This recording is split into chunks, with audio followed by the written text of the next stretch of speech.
Buenas tardes, bienvenidos a nuestro primer seminario de farmacología gineco-obstétrica. Los integrantes del grupo son Cristina Ruiz, David Mullo y Valeria Rodríguez. A continuación se tratarán los siguientes fármacos: etinilestradiol, drospirenona, tanoproged y desogestrel. De estos fármacos se hablará sobre su farmacocinética, farmacodinamia, mecanismo de acción, indicaciones, posología, interacciones con otros fármacos, contraindicaciones, precauciones y conclusiones. Bienvenidos. Para empezar, estudiaremos la fisiología normal de la progesterona. La progesterona es una hormona sexual femenina derivada del colesterol. Su producción en mujeres no embarazadas se da en las células de la granulosa del cuerpo lúteo. En las mujeres no embarazadas, hasta la 10ª semana de gestación, se da en el cuerpo lúteo. A partir de la semana 10 de gestación, su producción pasa a ser por la placenta. Los efectos de la progesterona están mediados por receptores intracelulares. En el útero, promueve la secreción glandular endometrial y desarrollo de las arterias espirales. Inhibe la hiperplasia endometrial, regula a la baja la expresión del receptor de estrógeno y disminuye la excitabilidad miometrial. En el cuello uterino, disminuye la producción del moco cervical, lo que lleva al espesamiento del moco cervical. Este espesamiento inhibe la entrada de espermatozoides en el útero. En los senos, inhibe la prolactina. La disminución de los niveles de progesterona después del parto desinhiben a la prolactina, lo que desencadena la lactancia. Ahora hablaremos sobre el papel de la progesterona en el ciclo menstrual. Después de la ovulación, el folículo roto se transforma en el cuerpo lúteo, que produce progesterona. La progesterona induce cambios en los órganos reproductivos internos necesarios para la correcta implantación de un cigoto e inhibe la secreción de FSH y LH, evitando que se desarrollen otros folículos. ¿Cómo cambia la progesterona durante el ciclo menstrual? Antes de la ovulación tenemos menos progesterona. Al inicio del ciclo menstrual, los niveles de progesterona son bajos y se mantienen durante la fase folicular. Después de la ovulación tenemos niveles más altos de progesterona. La progesterona se produce en el cuerpo lúteo, como habíamos mencionado. Los niveles de progesterona llegan a su punto máximo en la mitad de la fase lútea. Si la concepción no ocurre, el cuerpo lúteo comienza a descomponerse de 9 a 10 días después de la ovulación, haciendo que los niveles de progesterona bajen y comience el periodo menstrual. Al hablar de la significancia clínica, es importante destacar que los niveles bajos de progesterona se asocian con infertilidad, parto prematuro y aborto espontáneo. Es así que su uso clínico es muy importante. Los derivados sintéticos de la progesterona, llamados progestágenos, están indicados para una variedad de condiciones, que son las siguientes: anticoncepción hormonal, tratamiento de sangrado uterino anormal, tratamiento de endometriosis, tratamiento de cáncer de endometrio, terapia de reemplazo hormonal, para prevenir la proliferación endometrial inducida por estrógenos y, por último, para la prueba de abstinencia de progesterona. Dos agonistas de los receptores de progesterona que actualmente comprenden los anticonceptivos orales comercializados son de naturaleza esteroidea. Las progestinas esteroides pueden tener algunos efectos fisiológicos que resulten indeseables. Es por esto que se ha visto la necesidad de desarrollar un agonista del receptor de progesterona no esteroideo estructuralmente distinto. Esto comprende una forma de evitar potencialmente algunos de los efectos secundarios indeseables de las progestinas esteroides. Tanaproget es un nuevo agonista del receptor de progesterona no esteroideo, que es el primero en su clase. Este posee una alta afinidad y selectividad por el receptor de progesterona. La investigación preclínica muestra que Tanaproget tiene una potencia mayor que los agonistas de los receptores de progesterona esteroideos. Estudios en ratas han evidenciado una inhibición de la ovulación.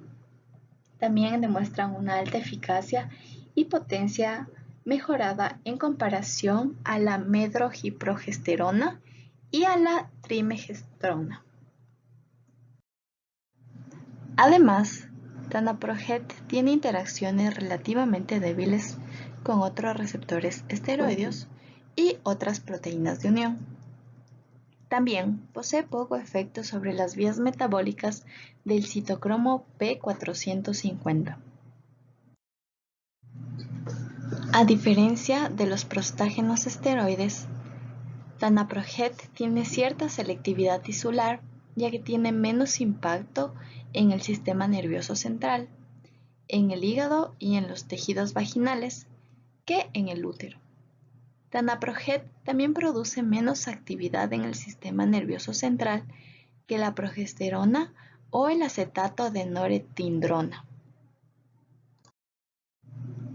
En cuanto a la farmacodinamia, en este estudio, la producción del moco cervical fue el principal biomarcador farmacodinámico utilizado para evaluar el efecto clínico de Tanaproget. Los cambios en el moco cervical pueden considerarse un indicador de protección anticonceptiva más inmediata, pero de menor duración proporcionado por una progestina, y puede ocurrir dentro de las 3 a 4 horas posteriores de la toma de la píldora. Debido a su acción progestacional, se esperaría que Tanaproget cause una mala producción de moco cervical y una calidad similar a la causada por la progesterona. En los resultados, se encontró una tendencia a la disminución de las puntuaciones medias del moco cervical con todas las dosis de Tanaproget, 12 y 24 horas después de la administración del fármaco en estudio.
Este estudio informa los parámetros tanto de farmacocinética como de farmacodinamia de este agonista del receptor de progesterona no esteroideo que está surgiendo en el mercado. Este estudio también muestra que las dosis de Tanaproget de hasta 15 miligramos son generalmente seguras y bien toleradas en esta población. Tanaproget se está estudiando actualmente como un anticonceptivo no esteroideo para usar sin estrógeno. Los anticonceptivos orales combinados con esteroides pueden estar asociados con efectos secundarios comunes como náusea, dolor de cabeza vómito, sensibilidad en los senos, cambios de humor y efectos secundarios cardiovasculares más graves, aunque raros. Como agente anticonceptivo, un agonista del receptor de progesterona no esteroideo podría reducir potencialmente la incidencia de efectos secundarios indeseables que a veces se observan con los anticonceptivos orales esteroideos. Un anticonceptivo similar a la progestina, sin estrógeno, sería una opción adecuada para muchas mujeres, especialmente aquellas que tienen contraindicaciones para el uso de estrógeno. A continuación, se revisarán dos estudios que muestran distintas aplicaciones que se están desarrollando para el Tanaproget. El primero se titula Regulación a la baja de la expresión de metaloproteinasas 3 y 7 de la matriz endometrial in vitro y regresión terapéutica de la endometriosis experimental in vivo por un nuevo agonista del receptor de progesterona no esteroideo, Tanaproget. En este estudio se examinó la capacidad de Tanaproget para regular a la baja la expresión de metaloproteinasas endometrial in vivo en comparación con la progesterona natural y dos progestinas esteroides sintéticas comercializadas actualmente. Se usó un modelo humano y un ratón con endometriosis. También se probó la capacidad in vivo de Tanaproget para hacer retroceder a las lesiones ectópicas establecidas por tejidos con sensibilidad reducida a la progesterona. La capacidad de respuesta reducida de la progesterona da como resultado una expresión endometrial elevada de metaloproteinasas de matriz durante la fase secretora del ciclo menstrual en mujeres con endometriosis.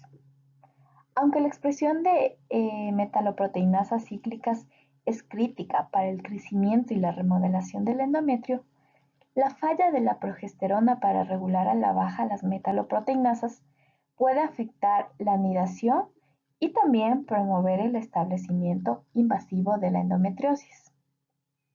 En este estudio se halló que Tanaproget redujo efectivamente la expresión de metaloproteinasas in vitro e indujo una reducción significativa de lesiones en ratones con enfermedad establecida por tejidos. En conclusión, dado este perfil farmacológico preclínico positivo para Tanaproget, se justifica el desarrollo adicional de este compuesto para el posible tratamiento de la endometriosis. El siguiente estudio que analizaremos se denomina Imágenes del receptor de progesterona en tumores de mama. Síntesis y afinidad de unión al receptor de análogos de Tanaproget sustituidos con fluoralquilo.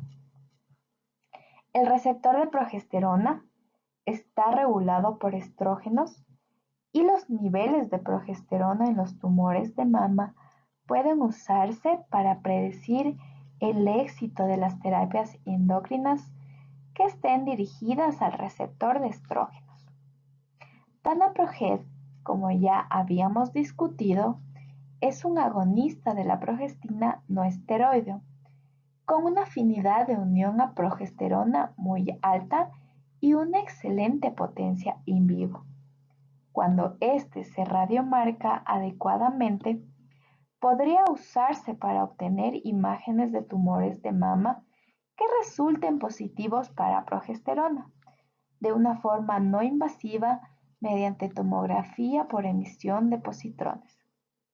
Es así que este compuesto se está evaluando como un posible agente de diagnóstico para el cáncer de mama, además para un posible agente para predecir el pronóstico de este cáncer.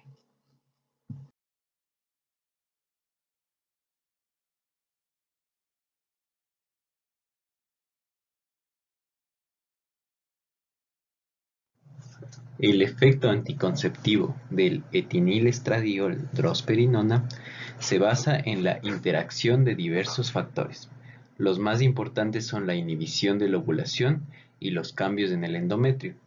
Etinilestradiol drospirenona es un anticonceptivo oral combinado compuesto por etinilestradiol y el progestágeno drospirenona.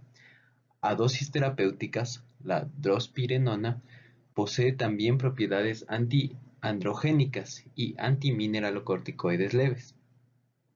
Carece de actividad estrogénica, glucocorticoide y antiglucocorticoide. Esto le otorga a la drospirenona un perfil farmacológico muy parecido a la progesterona natural. Además de esto, datos procedentes de estudios clínicos también nos indican que las leves propiedades antimineralocorticoides de etinilestradiol drospirenona producen un efecto antimineralocorticoide muy ligero. En cuanto a la farmacocinética, hablaremos primero de la drospirenona y posterior hablaremos de el etinilestradiol. Entonces, hablando específicamente de la absorción, la drosperinona se absorbe de forma rápida y casi completa por vía oral, tras la administración de una única dosis. Dando esta única dosis se va a alcanzar las concentraciones séricas máximas de aproximadamente 38 nanogramos por mililitro. Esto ocurre en un periodo más o menos de 1 a 2 horas después de la ingestión del medicamento. La biodisponibilidad oscila entre el 76% y el 85%. Además de esto, se ha visto que, hablando específicamente de la drospirenona, la ingestión concomitante de alimentos no va a influir en la biodisponibilidad de la misma. En cuanto a la distribución, tras su administración por vía oral, los niveles de drospirenona en suero disminuyen con una semivida terminal de 31 horas. Esta también se va a unir a la albúmina sérica, pero no a la globina fijadora de hormonas sexuales, ni tampoco se unirá con la globina fijadora de corticoides. Solo entre el 3% y el 5% de la concentración total del principio activo en suero va a estar de forma libre, en forma de esteroide. El aumento de la globina fijadora de hormonas sexuales inducido por el etinilestradiol no va a afectar a la unión de drospirenona a las proteínas séricas. En cuanto a la biotransformación, drospirenona se va a metabolizar en el hígado y va a generar dos metabolitos. En la eliminación, el metabolito de la drospirenona en suero por lo general se va a eliminar a nivel de heces y a nivel de orina. Y en cuanto a condiciones específicas en las que la biodisponibilidad del fármaco esté disminuida, se ha hecho un análisis en cuanto a pacientes que presenten insuficiencia renal, en las cuales no se ha visto una mayor alteración en la efectividad del medicamento. Sin embargo, en pacientes que tenían una insuficiencia hepática, se determinó que el aclaramiento disminuyó en un 50%.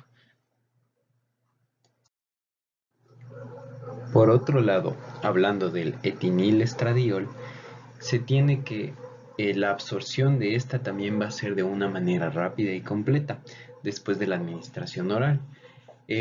Después de esto va a alcanzar una concentración plasmática máxima de 33 picogramos por mililitro.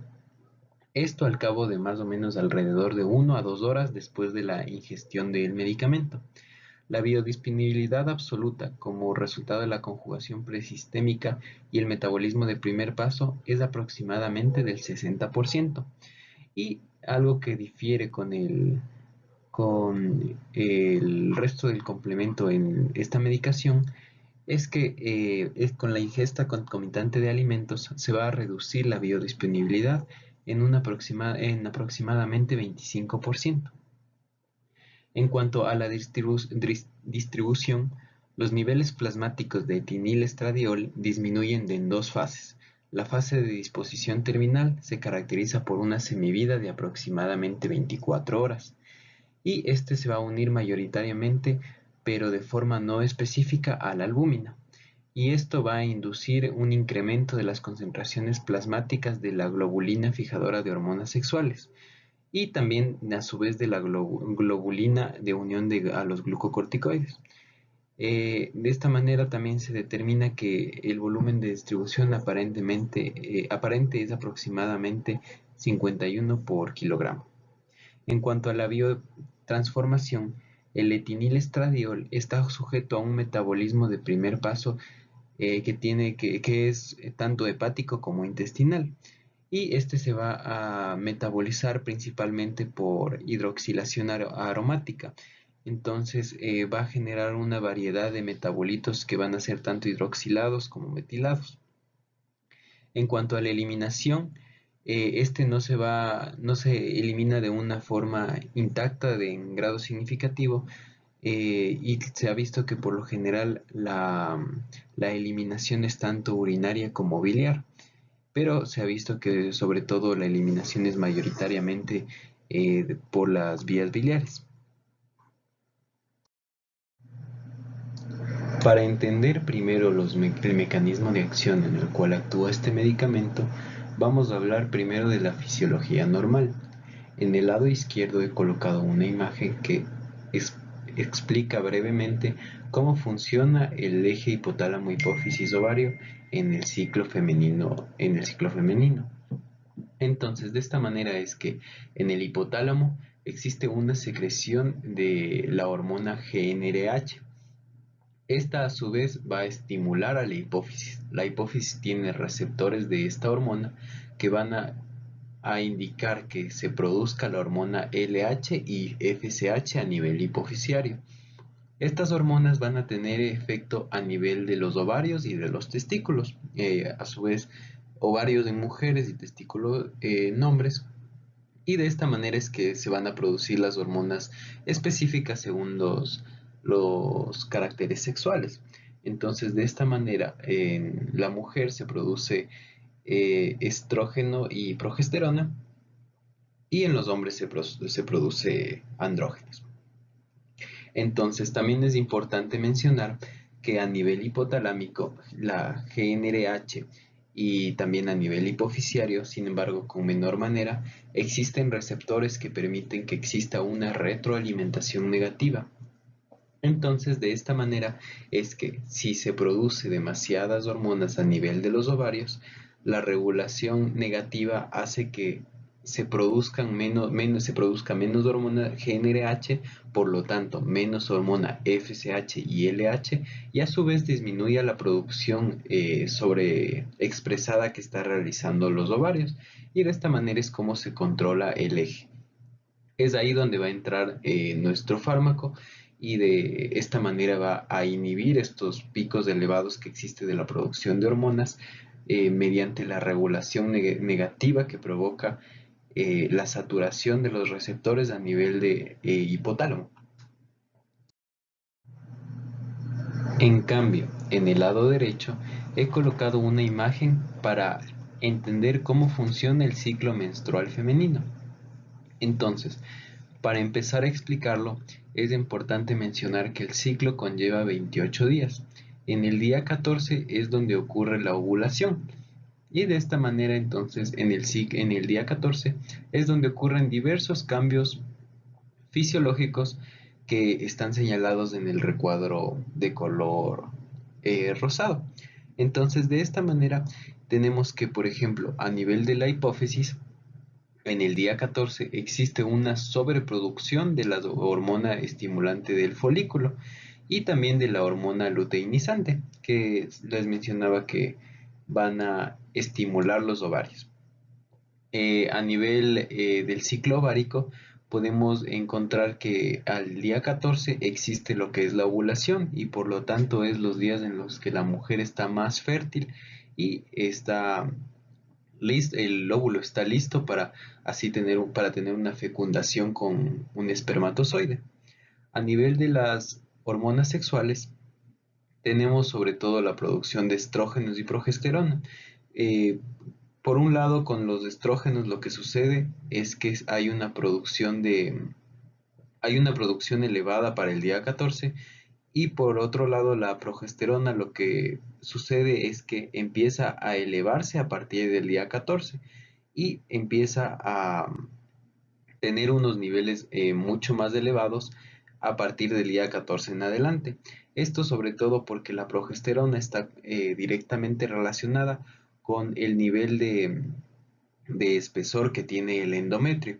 Entonces, a su vez va creciendo continuamente con el espesor del endometrio. A nivel del endometrio, entonces lo que sucede es que a partir del día 14 existe una vascularización un poco más incrementada de lo normal, ya que el endometrio se está preparando para que pueda existir una buena implantación por parte el embrión, que sería prácticamente la unión del óvulo que está listo con el espermatozoide, y para así brindarle un buen ambiente para su correcto desarrollo y para que el embrión pueda eh, funcionar efectivamente.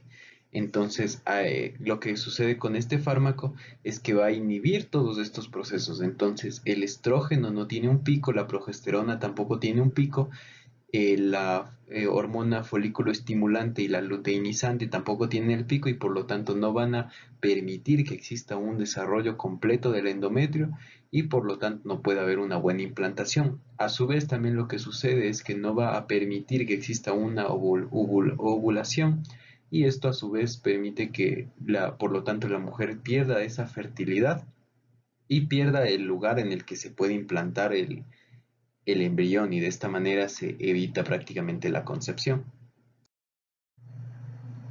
Entonces, para hablar más específicamente del mecanismo de acción de este fármaco, sobre todo lo que van a realizar van a provocar que haya una saturación a nivel hipotalámico de los receptores, ya que en lo que estamos haciendo con este medicamento es dar hormonas sintéticas que llegan a estos receptores en el hipotálamo y disminuyen por lo tanto la secreción hipotalámica debido a esta saturación de receptores. Entonces es así como el organismo reconoce como que existe una sobreproducción de hormonas y empieza a producir hormonas en menos cantidad. Esto lo hace regularmente por todo el ciclo menstrual de la mujer, y de esta manera es que se mantiene un balance en la secreción hormonal a nivel de todo el periodo. Además de esto, lo que sucede es que, tal como está disminuido la secreción hipotalámica de la hormona liberadora de gonadotropinas, va a disminuir por lo tanto la producción de progestina y la producción de estrógenos. Y esto a su vez entonces va a causar una menor liberación de la hormona luteinizante y una menor liberación de la hormona folículo estimulante, lo cual por lo tanto va a causar que exista una disminución en la maduración regular y mensual del endometrio, y de esta manera entonces, ya que el endometrio no se termina de madurar completamente en el periodo de la mujer, es como se evita la implantación del óvulo, y también va a aumentar la viscosidad del moco cervical. Esto con el objetivo de lentificar el proceso de los espermatozoides, y de esta manera que sea más difícil la fecundación del óvulo. Esto es lo que se puede ver reflejado en el gráfico. Entonces, en el gráfico tenemos como en una mujer con un periodo menstrual normal en el que no ingiere hormonas sintéticas, sin anticonceptivos, entonces a lo largo del periodo menstrual va a tener ciertos picos que causan esta maduración del, del endometrio, y por tanto permite y facilita la fecundación de los óvulos, para así eh, poder terminar con la fecundación del mismo. Entonces, en el lado derecho de la gráfica, entonces podemos observar como claramente al momento de ingerir estas hormonas sintéticas, el ciclo no tiene estos picos, y de esta manera entonces los niveles tanto de LH y FSH, progesterona y estrógenos, se mantienen en un nivel basal, y no aumentan y por tanto no permiten la maduración del endometrio y también a su vez también hacen que aumente la viscosidad del moco cervical para que de esta manera se dificulte para los espermatozoides llegar a los óvulos. Para hablar acerca de las indicaciones y la posología, entonces tenemos que sobre todo la principal indicación y la única que tiene al momento es la anticoncepción oral. Sin embargo, debido a ciertos beneficios que se le ha otorgado al fármaco, sobre todo por la supresión hormonal que presenta, se le ha otorgado, por ejemplo, ciertos usos como el, el manejo de cólicos que son demasiado fuertes, entonces esto debido a que evita estos picos, entonces por lo que genera es que haya una mayor tolerancia a los cólicos y también una disminución en el sangrado cuando la mujer tiene demasiados sangrados. Además de eso, también se le han otorgado ciertos usos como para control de acné, debido a que como no existen picos de estrógeno que pueden incrementar un poco el acné, entonces esto permite que exista una menor cantidad de acné. Sin embargo, no son indicaciones como tal del fármaco, sino más bien son indicaciones sino más bien son ciertos usos que se le han otorgado a lo largo de la trayectoria del fármaco. Sin embargo, no son indicaciones como tal. Para hablar acerca de la posología, entonces tenemos que los comprimidos deben tomarse todos los días y siempre debe realizarse la toma casi a la misma hora y siempre con un poco de líquido en caso de que la paciente lo requiera. Además de esto, también el comprimido debe tomarse en un periodo de 21 días que van a ser consecutivos. Esto para asimilar el ciclo femenino. Entonces, de esta manera se ingiere el medicamento 21 días y los 7 días no se va, de ahí los posteriores 7 días no se va a ingerir esta hormona sintética. Entonces, es así que una vez que la mujer termina de consumir el medicamento los 21 días consecutivos, más o menos tarda de unos 2 a 3 días en empezar el sangrado y de esta manera continuar con este periodo en el que no ingiere la medicación para después, cuando se cumplen los 7 días, nuevamente retomar el consumo del medicamento. Algo que es importante destacar es que la paciente tiene que ser muy regular con el medicamento, esto para que aumente la efectividad en la anticoncepción. Caso contrario, no se logrará un adecuado control de la anticoncepción. Ahora, para hablar de las contraindicaciones de este fármaco, entonces tenemos que sobre todo van a ser la insuficiencia suprarrenal, el cáncer de mama, que puede ser tanto actual como previo, puede ser sensible, ya de que de esta manera puede ser sensible a hormonas. También está contraindicado en pacientes con tumores hepáticos, que pueden ser tanto benignos o malignos. También en enfermedad hepática, embarazo, insuficiencia renal, sangrado uterino anormal, que por lo general no está diagnosticado, uso de combinaciones de medicamentos contra la hepatitis C.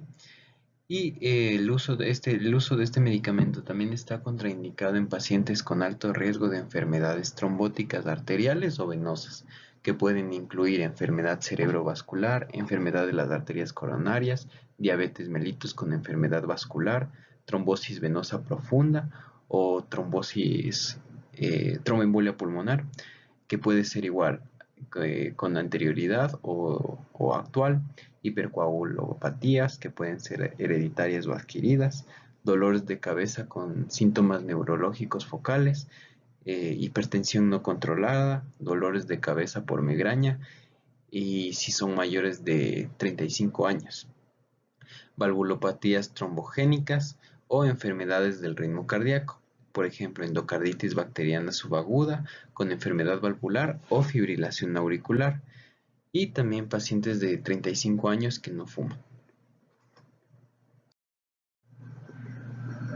En cuanto a las interacciones con otros medicamentos, sobre todo se ha encontrado que hay ciertos medicamentos que van a reducir la efectividad de los anticonceptivos. Entonces, se ha encontrado que tienen interacción con barbitúricos, con bosentan, carbamazepina, fenitoína, primidona, rifampicina y los medicamentos para el VIH.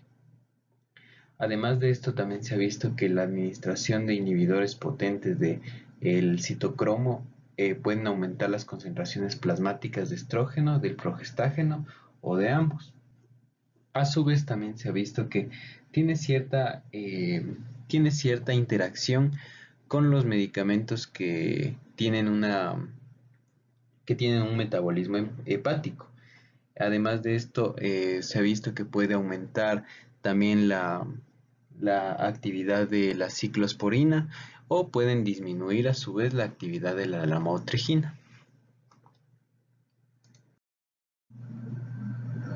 En cuanto a las precauciones que se deben tomar en este medicamento, sobre todo van a estar conforme a los efectos adversos que éstas pueden generar, como podría ser un aumento de riesgo de cáncer de cuello uterino, que no hay muchas estadísticas sobre esto, sin embargo siempre hay que advertirles a los pacientes. Además de eso también se lo ha visto un poco asociado con cáncer de mama.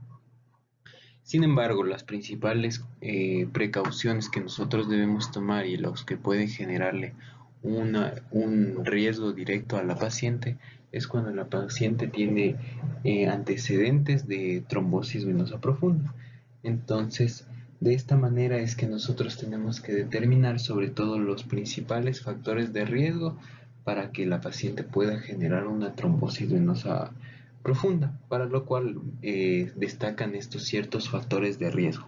Entonces podría ser una obesidad, que sobre todo debe ser de mayor de 35 en IMC, una inmovilización prolongada, antecedentes familiares de trombosis venosa profunda, enfermedades crónicas de importancia, como podría ser una insuficiencia renal o como podría ser una una falla cardíaca, una arritmia, por ejemplo, o a su vez también que la paciente tenga una edad mayor de 35 años.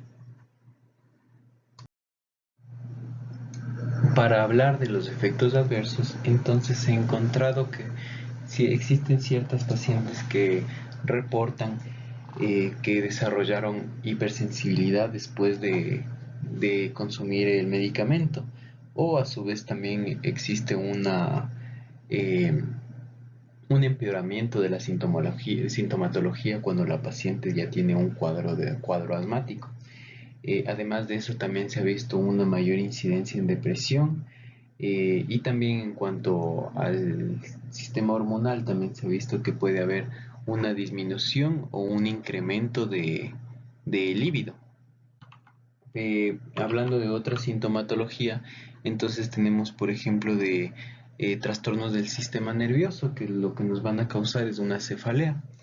En cuanto a trastornos del oído, sobre todo puede causar una hipoacusia. Trastornos vasculares va a generar una migraña, hipertensión o hipotensión, o a su vez el efecto adverso que estábamos mencionando anteriormente, que es la trombosis venosa profunda, o a su vez también puede existir un tromboembolismo arterial. En cuanto a trastornos gastrointestinales, sobre todo se reportaron estadísticas de náuseas y vómitos. En cuanto a trastornos de la piel y de tejido subcutáneo, se encontró que puede haber un incremento en el acné, puede haber eczema o prurito, que también se relacionaría con la hipersensibilidad. Trastornos del aparato reproductor, sobre todo puede haber un aumento del tamaño de las mamas, o también puede haber trastornos a nivel de los ciclos menstruales que, por ejemplo, pueden causar irregularidades o sangrados más abundantes, o a su vez sangrados que son poco evidentes. Y por último, tenemos también a su vez que puede generar una retención de líquidos que se presenta sobre todo con un edema. Para hablar de las conclusiones de este medicamento, entonces tenemos que es un anticonceptivo oral que actualmente es muy recomendado debido a que tiene una baja incidencia en los efectos adversos y se ha visto que la combinación de las dos hormonas puede ser muy efectiva en cuanto a la prevención de embarazo. Y entonces es por esto que ha tenido una muy buena acogida por parte de diferentes grupos de mujeres, ya que tampoco se ha visto que tiene una mayor eficacia en grupos étnicos específicos, por lo cual es muy recomendable. Sin embargo, es muy importante a tener en cuenta su principal contraindicación, que serían los antecedentes de una trombosis venosa profunda, debido a que generalmente esto puede causar un riesgo muy elevado e incluso a veces elevar la mortalidad de los pacientes que se presentan con un cuadro de trombosis venosa profunda, por lo cual es mejor evitarlo. Anticonceptivos desogestrel y etinilestradiol. Farmacocinética. Este medicamento tiene una formulación farmacéutica que contiene un estrógeno, que es el etinilestradiol, y un progestágeno, que es el desogestrel. Ambos fármacos se absorben muy bien a través de la mucosa gastrointestinal y se distribuyen ampliamente en el organismo.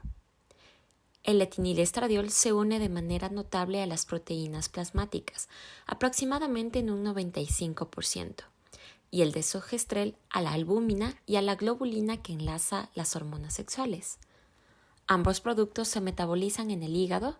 En el caso del desogestrel, se producen varios metabolitos activos después de este metabolismo, los cuales se biotransforman y se eliminan sobre todo en la orina y en la bilis. Farmacodinamia y mecanismo de acción. El etinilestradiol se une a receptores intracelulares específicos y aumenta la síntesis de DNA, RNA y de varias proteínas. En cambio, el desogestrel interactúa con el ADN y estimula la síntesis del RNA. Ambos actúan de forma sinérgica y disminuyen la secreción hipotalámica de la hormona liberadora de gonadotropinas, acción que inhibe la ovulación porque interfiere con el eje hipotálamo-hipófisis-ovario y la secreción de gonadotropinas hipofisiarias.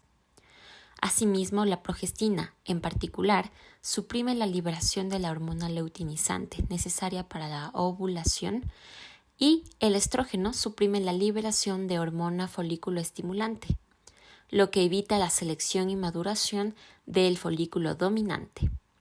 También retrasan la maduración del endometrio, lo que evita la implantación del óvulo, y aumentan la viscosidad del moco cervical, lo que lentifica el progreso de los espermatozoides. El efecto combinado de estas acciones determina su elevada eficacia anticonceptiva. Asimismo, su uso regular reduce de forma significativa el riesgo de enfermedad pélvica inflamatoria, cáncer endometrial y cáncer mamario. Cuando se usan de forma continua, también tienen un efecto antiendometriósico, ya que producen un estado de pseudoembarazo en el cual el endometrio uterino y el ectópico sufren reacción decidual, necrosis y atrofia. En cuanto a las indicaciones, están siendo recomendados para la prevención del embarazo y para casos de endometriosis. En el siguiente recuadro se pueden observar medicamentos que contienen desogestrel y cuál es su presentación junto con su cantidad de medicamento. En cuanto a la posología, este es administrado por vía oral. Los comprimidos deben tomarse cada día aproximadamente a la misma hora, de forma que el intervalo entre dos comprimidos sea siempre de 24 horas. El primer comprimido deberá tomarse el primer día del sangrado menstrual. Posteriormente se debe tomar un comprimido al día de forma continua, independientemente de que se puedan producir sangrados. Se empezará un nuevo blister justo al día siguiente de finalizar el anterior. Es decir, se toma una grajea diaria. Por ejemplo, el principio activo se encuentra en tabletas grandes durante 21 días, empezando el primer día del sangrado menstrual. Después de 7 días de descanso, es decir, los días en los que se toman las tabletas pequeñas, que son el placebo, se debe iniciar otro ciclo de tratamiento hasta los 3 meses. En cuanto a las interacciones, este medicamento puede tener eficacia disminuida por el uso de barbitúricos, bocetan, carbamazepina, fenitoína, primidona, rifampicina y efavirenz. Cuando se administran concomitantemente con anticonceptivos hormonales, muchas combinaciones de inhibidores de la proteasa del VIH, por ejemplo ritonavir, nelfinavir, e inhibidores no nucleosídicos de la transcriptasa inversa como nevirapina y o combinaciones con medicamentos contra el virus contra la hepatitis C como boceprevir y telaprevir pueden aumentar o disminuir las concentraciones plasmáticas de progestina. El efecto neto de estos cambios puede ser clínicamente relevante en algunos casos, pero en caso de alguna duda, las mujeres con tratamiento con inhibidores de la proteasa o inhibidores no nucleosídicos de la transcriptasa inversa deben utilizar un método anticonceptivo de barrera. La administración concomitante de inhibidores del citocromo P3A4, componentes principalmente el ketoconazol, itraconazol, claritromicina o moderados, por ejemplo, el fluconazol, el diltiazem o la eritromicina, pueden aumentar las concentraciones séricas de las progestinas, incluyendo el etonogestrel, que es el metabolito activo del desogestrel. Los anticonceptivos hormonales pueden interferir en el metabolismo de otros medicamentos, por consiguiente, las concentraciones plasmáticas y tisulares pueden verse aumentadas, por ejemplo, la ciclosporina, o también que pueden disminuir su concentración, por ejemplo, por el uso de la motrigina. En cuanto a las contraindicaciones, estos no se deben utilizar en casos de hipersensibilidad a los componentes de la formulación. También en casos de tabaquismo, tromboflebitis, tromboembolia, también accidente cerebrovascular. En caso de carcinomas, por ejemplo el dependiente de estrógenos o neoplasias hepáticas junto con hepatitis colestásica, también el sangrado vaginal anormal y trastornos hipertensivos durante el embarazo y lactancia. También se consideran contraindicaciones relativas a las personas que son mayores de 35 años de edad, también las personas que tienen asma bronquial, litiasis biliar, disfunción hepática o renal, porfiria hepática aguda o intermitente, también insuficiencia cardíaca, depresión mental, también diabetes mellitus, fibroadenomatosis uterina, hipercalcemia, patología mamaria benigna, migrañas, patología tiroidea. Siempre se debe efectuar un examen físico periódico con atención especial a las mamas, hígado y órganos pélvicos, pues la presión arterial también debe ser controlada junto a pruebas de función hepática y Papa Nicolau. En cuanto a los efectos adversos, se ha pensado que puede haber insuficiencia renal, no obstante, no se han realizado estudios clínicos en pacientes con trastornos renales. Se piensa que puede haber riesgo de cáncer de mama, aunque se ha demostrado que estos progestágenos pueden tener un efecto positivo con el fin de prevenir cánceres. Aunque los progestágenos pueden no tener un efecto sobre la resistencia periférica a la insulina y tolerancia a la glucosa, aún no hay pruebas de que sea necesario alterar el régimen terapéutico en las diabéticas que utilizan anticonceptivos con solo progestágeno. En cuanto a los efectos adversos frecuentes, está la anorexia, náusea, vómito, acné, edema de pies y tobillos, crecimiento de hipersensibilidad mamaria, debilidad y fatiga. Todas estas reacciones por lo general son transitorias y disminuyen después de los 2 o 3 primeros ciclos.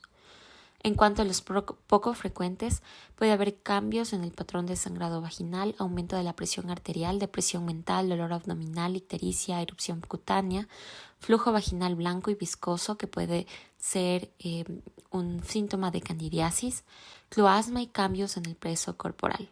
También fotosensibilidad y aumento o disminución de la libido.